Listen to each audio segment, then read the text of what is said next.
saya Troy Ahmad Raihan, NPM saya 201446000005 dan saya dari kelas K120.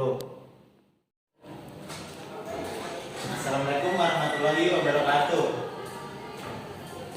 Ya, selamat siang anak-anak. Ini kelas 5 ya.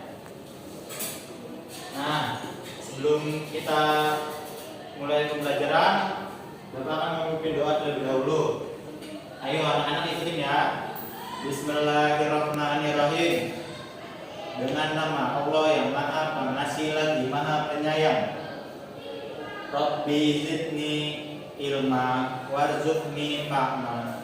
Artinya, ya Allah, pertambahlah ilmuku dan berilah karunia untuk memahaminya. Amin. Berdoa selesai. Nah, setelah kita baca doa, Bapak akan mengecek presensi kalian dulu, kalian ya, anak-anak. Yang pertama Imam, terus Kurnia, Winda enggak ada. Oh, izin, oke. Izin. Nah, berarti udah bawa presensi ya kalian ya. Nah, anak-anak, apakah ada yang tahu kita hari ini akan belajar apa? Oh, nggak ada yang tahu ya. Oke, Bapak akan menjelaskan tentang lingkungan dan manfaatnya. Buka buku kalian. Tema 1, subtema 3, pembelajaran 3. Ada yang tahu ini apa? Ini adalah jembatan Suramadu. Jembatan Suramadu ini menghubungkan antara Pulau Madura dengan Surabaya. Pulau Madura masuk dalam provinsi Jawa Timur. Meskipun demikian, secara geografis Pulau Madura terpisah dengan kabupaten-kabupaten lain di Jawa Timur.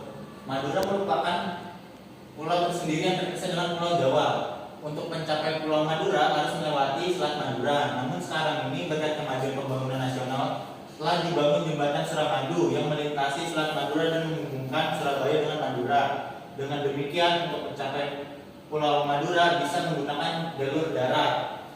Jadi dulu itu sebelum Suramadu ini dibuat, anak-anak. Nah, jadi untuk menyeberangi dari Surabaya ke Madura itu perlu antara naik pesawat atau naik kapal. Sekarang itu bisa menggunakan bis, motor, melewati jembatan ini.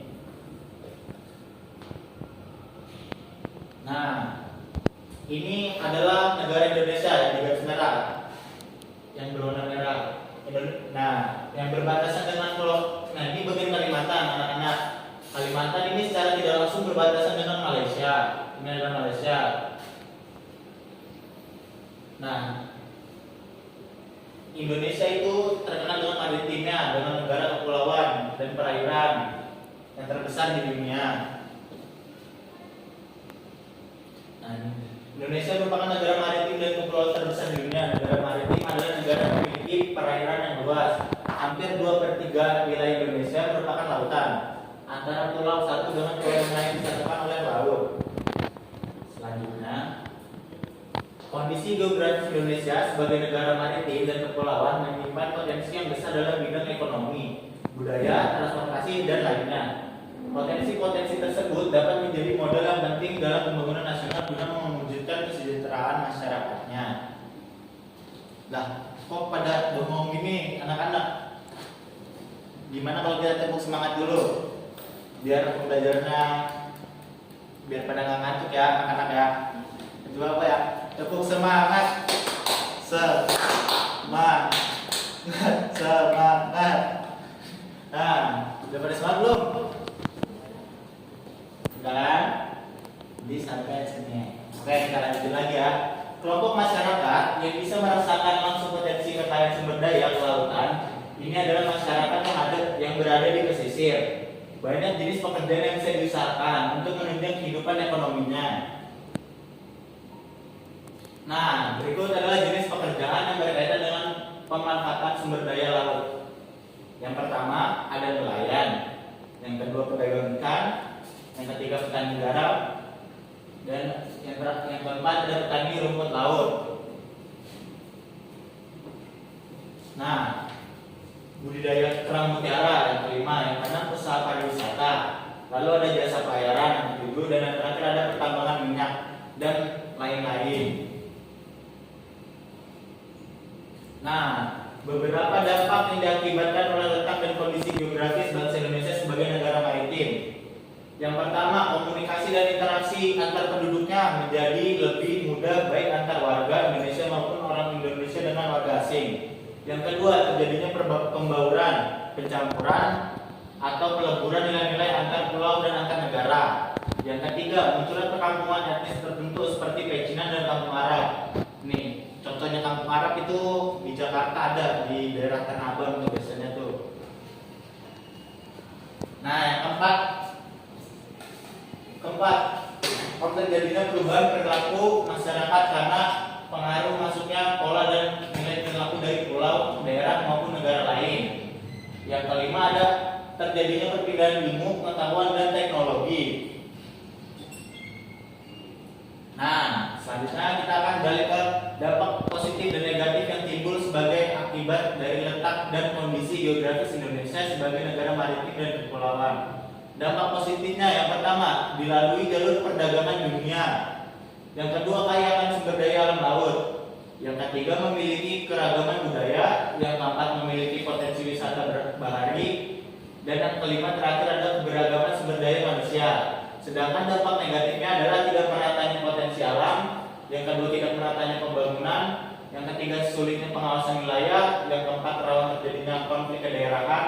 Dan yang terakhir, yang kelima adalah masuknya budaya asing yang tidak sesuai dengan budaya Indonesia. Contohnya kayak yang gak masuk itu sebenarnya budaya asing, kayak K-pop itu gak masuk aslinya budaya Indonesia.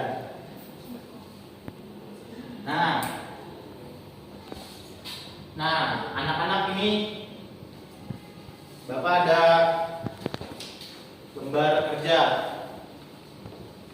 Ini bacaan tentang kejayaan bahari masa lalu. Ini yang dibaca ya. Iya, Pak. Nah, ini Bapak akan menugaskan untuk menulis ide pokok dari paragraf masing-masing. Yang pertama, Bapak akan bacakan ya, kejayaan bahari masa lalu. Sejarah telah mencatat bahwa kejayaan bahari bangsa Indonesia sudah lahir sebelum kemerdekaan. Hal ini dibuktikan dengan adanya temuan-temuan situs prasejarah maupun sejarah. Selanjutnya, penemuan situs prasejarah di Goa-Goa, Pulau Muna, Seram, dan Arguni yang dipenuhi oleh lukisan-lukisan perahu layar menggambarkan bahwa nenek moyang bangsa Indonesia merupakan bangsa pelaut. Nah, selain itu ditemukan kesamaan benda-benda sejarah atau suku aborigin di Australia dengan benda-benda sejarah yang ditemukan di Pulau Jos Penemuani menggambarkan bahwa nenek moyang bangsa kita telah melakukan hubungan dengan bangsa lain yang tentunya menggunakan kapal-kapal layar. Selanjutnya, Kerajaan Sriwijaya bahkan memiliki armada laut yang besar dan kuat. Armada laut Sriwijaya mampu menguasai jalur perdagangan laut dan memungut cukai atas penggunaan laut. Pengaruh Sriwijaya meliputi Asia Tenggara. Hal ini dibuktikan dengan catatan sejarah bahwa terdapat hubungan erat dengan kerajaan keempat yang terletak di antara Kamboja dan Laos. Kerajaan Mataram kuno di Jawa Tengah mampu membangun Candi Borobudur. Pada candi tersebut terdapat relief berupa gambar perahu layar dengan tiang-tiang layar yang kokoh dan menggunakan layar segi 4 yang lebar. Kerajaan Singosari di bawah kepemimpinan Raja Kartanegara pun juga memiliki armada kapal dagang yang mampu mengadakan hubungan-hubungan dagang lintas laut. Bahkan, perkembangan Kerajaan Singosari dianggap sebagai ancaman bagi Kerajaan Tiongkok dengan rajanya Kubilai Khan. Raja Kubilai Khan mengirimkan armada perangai dan mendarat di Pulau Jawa. Pada masa itulah Raden Wijaya mendirikan Kerajaan Majapahit.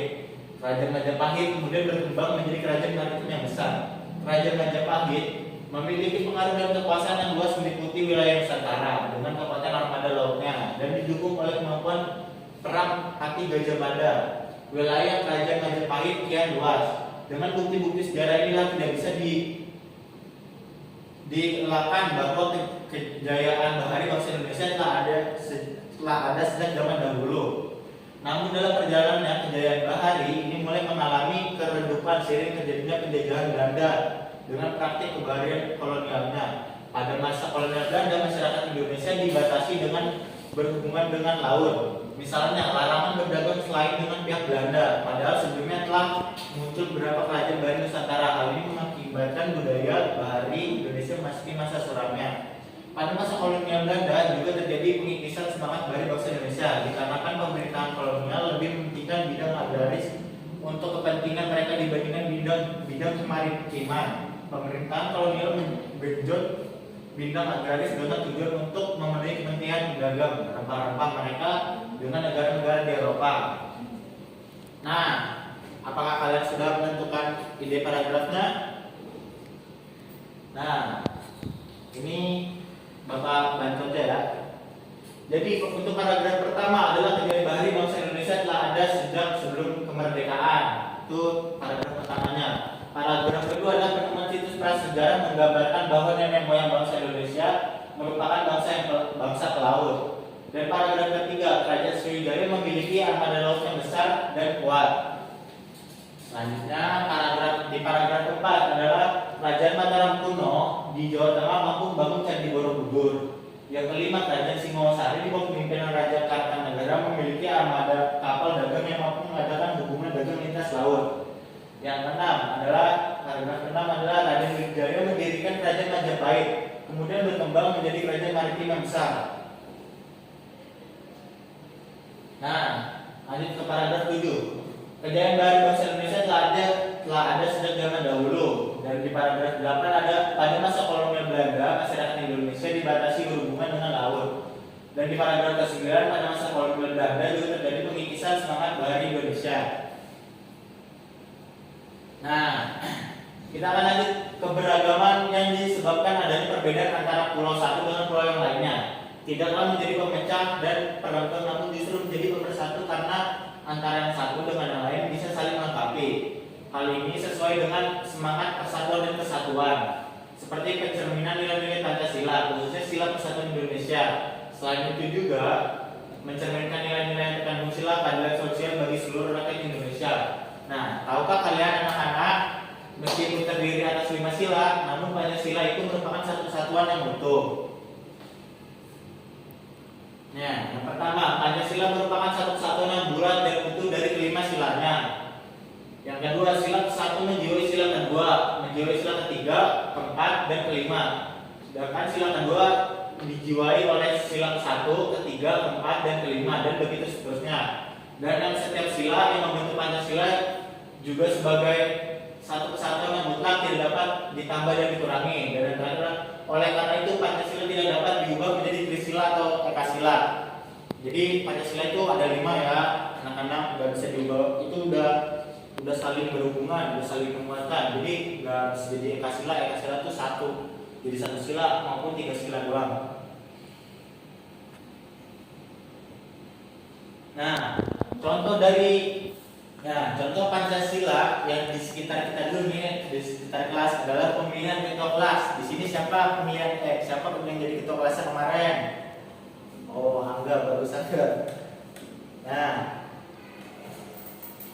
pertama, kegiatan pemilihan ketua kelas ini mencerminkan beberapa sila dari Pancasila.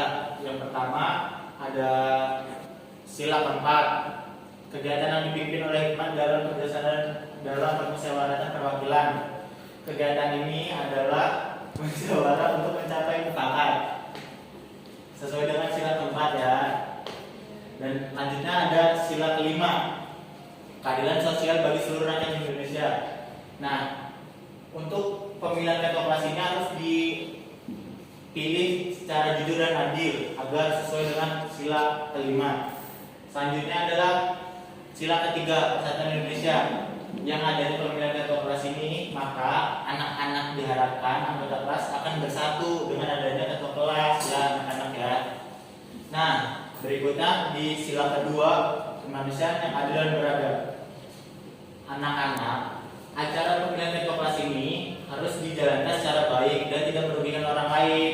Nah, dengan begitu, jadi ini meliputi semua Pancasila ya anak-anak yang pemilihan ketua kelas. Nah,